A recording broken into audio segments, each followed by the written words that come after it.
Dans cette deuxième vidéo, nous allons voir les formulaires HTML5. Et donc les formulaires nous permettent de faire deux choses supplémentaires par rapport à des formulaires HTML classiques. La première chose, ça sera de nouveaux inputs, donc comme le range, comme le datetime, le date, permettant de faciliter un petit peu les saisies utilisateurs. Et la deuxième partie, c'est sur la validation qui est directement intégrée. Alors, donc, on va commencer par les types d'input qui sont disponibles. Et donc encore une fois ici WebStorm nous aide quand même plutôt pas mal puisqu'il nous montre les différentes possibilités des inputs, les nouveaux inputs HTML5 compris. Donc ici vous voyez vous avez un certain nombre de nouveaux inputs. Donc le premier que je vais vous montrer c'est email. C'est un input qui est assez sympathique. Euh, alors regardons le rendu que cela fait au niveau de notre navigateur Firefox. Ça ressemble à un champ texte classique. Si j'essaye de saisir dedans et que je clique à côté, voilà, donc c'est ce dont je voulais vous parler, c'est la validation qui est directement intégrée. Alors encore une fois, cette validation ne sera pas disponible sur toutes les versions de tous les navigateurs. Euh, la plupart des navigateurs le supportent, sauf IE qui ne supporte pas cette validation. Mais encore une fois, si vous souhaitez savoir qui supporte ou qui ne supporte pas, comme je vous ai dit dans la précédente vidéo, vous pouvez très bien utiliser le site caniuse.com qui vous permettra de savoir si telle ou telle fonctionnalité est supportée sur votre navigateur. Donc ici, en fait, il nous met un petit liseré rouge autour du champ et un petit message d'avertissement quand on amène la souris dessus, où il nous demande de saisir une adresse courriel valide. Alors en fait, le comportement qu'on a ici va être différent d'un navigateur à l'autre. Voilà. Donc si lui, je commence à saisir, je clique à côté comme j'ai fait sur Firefox, vous voyez qu'il n'est pas encadré. Si j'amène la souris dessus, aucun message n'apparaît. Voilà. Donc en fait, Firefox comparé à Opera ou à Safari, ou même à Chrome, hein, comme on peut le voir, fait une validation quand on va quitter le champ, c'est-à-dire au moment du blur sur un input. Alors que les trois autres navigateurs ne le feront que si vous disposez dans votre formulaire d'un input de type submit. Et donc il faudra soumettre en fait votre formulaire. Donc, je vous montre, je rafraîchis, je mets test, je revalide, et cette fois-ci, voilà, on voit que le message de validation apparaît. Donc c'est un comportement qui apparaît également dans Opera et dans Safari. Par contre, au niveau d'IE, cela ne fonctionne pas. Alors, on pourrait se demander qu'est-ce que IE utilise comme type de champ dans le cas où justement il ne le supporte pas. Et bien dans tous les cas, ça sera un input type texte qui sera utilisé, quel que soit le nouveau type de champ que vous souhaitez utiliser. Donc ça c'est le premier, donc l'email. Le deuxième input qu'on peut voir, par exemple, c'est date. Assez intéressant comme type d'input. Donc si je fais un essai sur Chrome, depuis quelques versions maintenant, on a vraiment un date picker, voilà, intégré donc avec la locale du navigateur, donc ici en français. Alors je dis depuis quelques versions parce qu'en fait, il faut savoir qu'avant, Chrome ne supportait pas ce type de formulaire. Il ne faisait que le valider. Maintenant, c'est désormais possible. Donc voilà, je peux choisir directement un jour. Alors également le champ datetime que vous avez pu apercevoir, voilà, je vais l'utiliser à la place du date. C'est en fait un petit peu la même chose, mais comme vous voyez, sur Chrome, c'est pas supporté du tout. D'ailleurs, on peut vérifier, mais sur Firefox, c'est la même chose. Ici, nous serons obligés d'utiliser Opera pour pouvoir voir ce type de formulaire. Voilà. Donc sur Opera, on a le date picker, comme on peut voir, juste pour la partie date, et la partie time, donc où on peut régler bien sûr l'heure au format UTC. Voilà. Donc on peut espérer que Opera ayant adopté le moteur de rendu de Chrome dans ses versions futures, peut-être qu'il y aura un travail qui sera fait, donc Chrome supportera également ça. Donc également vous avez pu voir datetime local. qui va en fait se baser sur votre heure en fait pour vous faire un rendu. Donc si on revient au niveau de Opera, voilà, en fait vous n'avez pas de changement ici pour l'heure courante. Alors un autre champ également basé sur la datation, c'est Months. Donc il nous permettra de choisir un mois. Donc on va regarder déjà sur Chrome. Sur Chrome, voilà, c'est bien supporté. Donc le mois d'avril ou le mois de mai, directement avec la traduction en français. Sur Opera, c'est également le cas, hein, si vous essayez. D'ailleurs, Opera était un des premiers navigateurs à supporter la quasi-totalité des formulaires HTML5, suivi après par Chrome et Firefox. Donc Months, nous avons ici. Si nous voulons également Week, pour sélectionner juste une semaine, voilà, donc vous avez avec le numéro de la semaine à côté, en fonction bien sûr du mois, en fonction de l'année, etc. Voilà. Alors, encore un autre input disponible, c'est Color, permettant de mettre directement un petit color picker dans le navigateur. Voilà. Donc ici, vous avez des couleurs définies par défaut, avec en bas, comme vous pouvez le voir ici, le code en hexadécimal. Mais si vous cliquez sur Autre, vous avez voilà, une petite palette comme sur Paint qui apparaît, et puis vous pouvez choisir la couleur que vous voulez, voilà, par exemple, directement. Et lui considérera que la valeur en fait sera la valeur de la couleur en hexadécimal. Alors ça fonctionne également sur Chrome. Voilà, mais vous ouvre directement le color picker façon Paint. Alors également un autre type de champ disponible, c'est également Range, qui vous permet d'avoir un slider dans le navigateur, mais comme vous pouvez le voir, en fait, la valeur que l'on sélectionne n'apparaît pas. Donc pour la faire apparaître, il faut en fait un petit peu de JavaScript. Bon, très très simple. On va déclarer tout simplement une petite fonction on range change par exemple. On va passer l'input en paramètres. Et ce qu'il suffira de faire, c'est d'ajouter dans un petit span qu'on va mettre juste après, avec par exemple un ID, range value, la valeur de notre input. Donc on change, j'utilise les événements, j'appellerai on range change et je lui passe this. Voilà. Donc il suffit ensuite de récupérer le span qu'a l'ID range value. Je vais utiliser les nouveaux sélecteurs HTML5, donc avec Query Selector, qui me permet de sélectionner un petit peu comme sur jQuery. Pointer HTML égale input.value. Voilà. Et donc maintenant, j'aurai bien sûr voilà, mon petit, ma valeur qui apparaîtra bien sûr à côté du champ. Alors, on peut personnaliser un petit peu le range, c'est-à-dire qu'on peut lui mettre des attributs min et max, permettant d'indiquer quelle est la valeur minimale, la valeur maximale de notre input. En fait ici ça ne va pas changer grand chose parce que par défaut c'est déjà 0 et 100 les valeurs minimales et maximales. Mais je pourrais très bien mettre entre 50 et 100.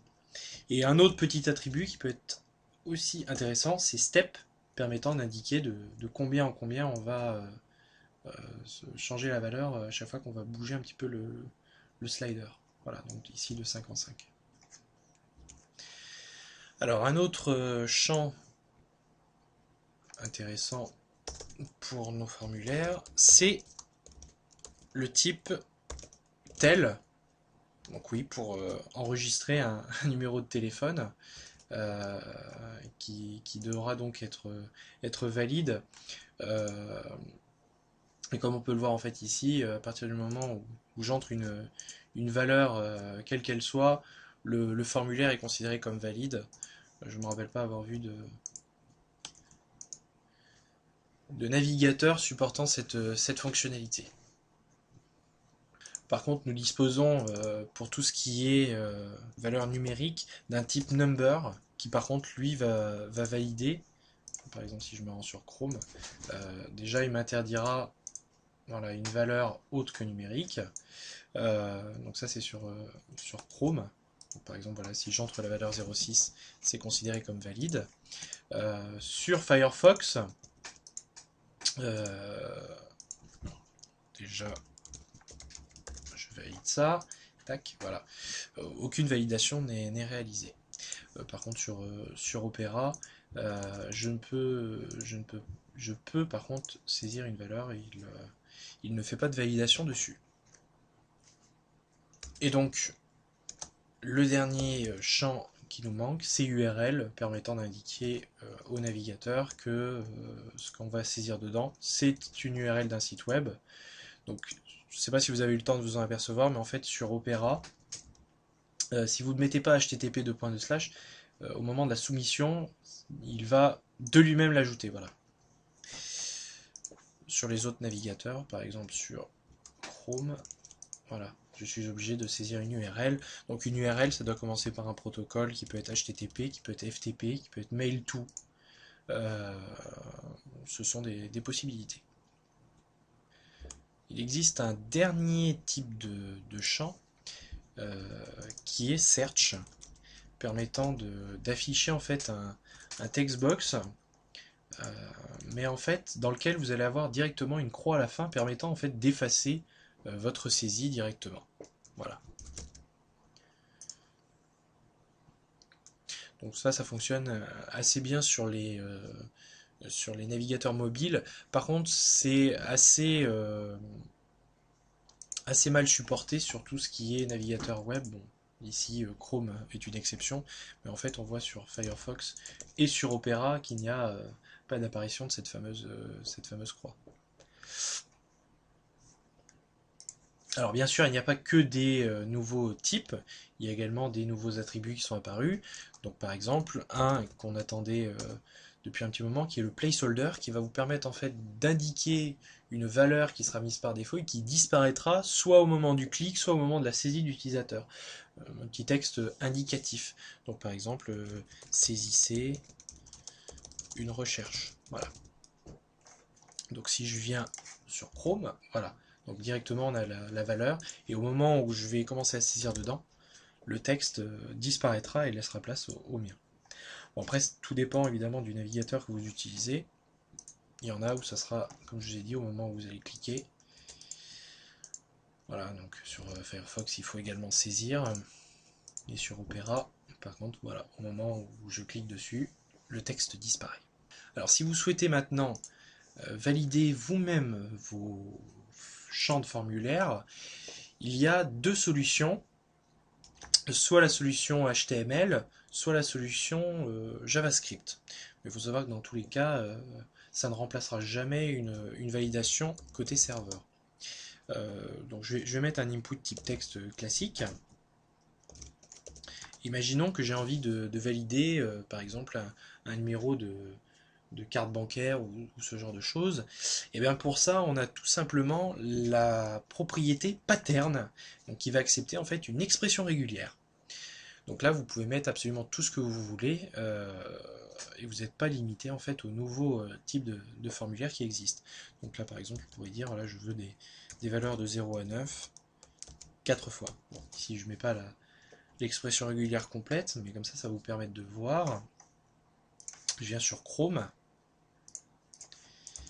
Voilà, donc c'est celui-ci. Si j'entre par exemple que 3 chiffres, je valide. Vous voyez que cette fois-ci, il ne veut pas. Alors, ce qui est un peu dommage, c'est que le message d'erreur ne nous indique pas le format requis. Donc il faudra bien sûr indiquer à l'utilisateur quel est le format, soit sous forme d'un texte d'aide, soit dans le label, ou ce genre de choses, ou même en tant que placeholder, hein. C'est également possible. Par contre, quand j'aurai les 4 chiffres, voilà, mon formulaire est valide. Donc ça, c'est une première possibilité. La deuxième réside dans de la validation en JavaScript. Donc je vais déclarer une fonction de validation je vais prendre un input. Et par exemple, je vais prendre toujours mon input type texte. Je vais mettre sur le onChange, j'appelle la fonction validate. Voilà, je lui transmets this. Et en fait, dans chaque input, vous avez un nouvel attribut s'appelant validity sur input. Voilà, que je devrais voir ici, validity. Contenant des sous-propriétés, et ici la propriété qui nous intéresse, donc ici vous avez des propriétés disponibles, comme vous voyez, WebStorm est plutôt intéressant pour ça, qui est valide. Donc valide va nous dire bien sûr si le champ est valide selon ce qu'on a demandé. Bon, ici c'est un input type texte, mais si j'avais utilisé sur un input type email par exemple, il faudrait saisir un email. Ce qui vous permet un petit peu de faire votre sauce. Alors, pour tout ce qui est range, email, search, URL, etc., vous pouvez très bien utiliser ça. Par contre, à partir du moment où vous allez utiliser le pattern, vous avez toujours la possibilité de faire vous-même votre validation. Il ne faudra pas utiliser valide, il faudra utiliser pattern mismatch. Alors, pattern mismatch veut dire ne correspond pas au pattern, donc il faut savoir que la valeur booléenne retournée sera true si bien sûr votre formulaire n'est pas valide et false dans le cas contraire. Donc attention à ça, c'est l'inverse de l'attribut valide. Et donc il y a même la possibilité, dans le cas où votre formulaire n'est pas valide, d'enregistrer un message personnalisé qui sera affiché à l'utilisateur, comme les messages qu'on a vus sur Chrome là, demandant de respecter le format, en cas de non-validation du champ. Et pour faire ça, c'est très simple. Il suffit tout simplement de faire input set custom validity et vous mettez votre message. Ce champ n'est pas valide. Donc à partir du moment où vous faites ça, en fait, votre champ est considéré comme non valide et le formulaire ne peut plus être soumis, bien sûr, sur les navigateurs supportant cette fonctionnalité. Donc je vous montre en fait sur Chrome. Voilà, donc je valide. Bien sûr, il faut que je modifie ce champ pour que ça soit pris en compte. Voilà. Donc mon message apparaît. Donc il faut faire attention parce que si par exemple vous faites un contrôle et que vous ajoutez le set custom validity sur votre champ de formulaire et que l'utilisateur corrige avec une valeur correcte, s'il essaye de soumettre alors que vous n'avez pas désactivé en fait cette validation, il ne pourra plus le soumettre, il sera obligé de recharger la page. Donc en fait, je vous montre, si par exemple input.value .length par exemple, imaginons on a envie de contrôler la longueur d'un champ est inférieure à 3, voilà, donc j'enregistre mon message. Donc dans le cas contraire, je ne fais rien, je rafraîchis. Donc je mets une seule lettre, je valide, donc ce champ n'est pas valide, normal, je mets plus de 3 caractères, et j'ai beau valider, le formulaire n'est pas valide. Donc pour pallier à ça, il faudra mettre une condition, il faudra mettre un else plutôt, avec set custom validity, avec une chaîne vide. Voilà. Donc ce qui permettra d'annuler la validation, l'invalidation du champ. Voilà. Dès que je le mets, voilà. Directement, on a notre champ qui est valide. Alors, pour terminer, également, d'autres attributs sont disponibles. Un de ces attributs est l'attribut required. Parce que, en fait, par défaut, chacun de vos champs n'est pas obligatoire. C'est-à-dire que si l'utilisateur ne saisit rien pour un champ, alors le champ sera considéré comme valide. Il n'est pas requis par défaut et donc vous êtes obligé de mettre cet attribut pour forcer les utilisateurs à remplir vos champs. Sur ce, bonne continuation.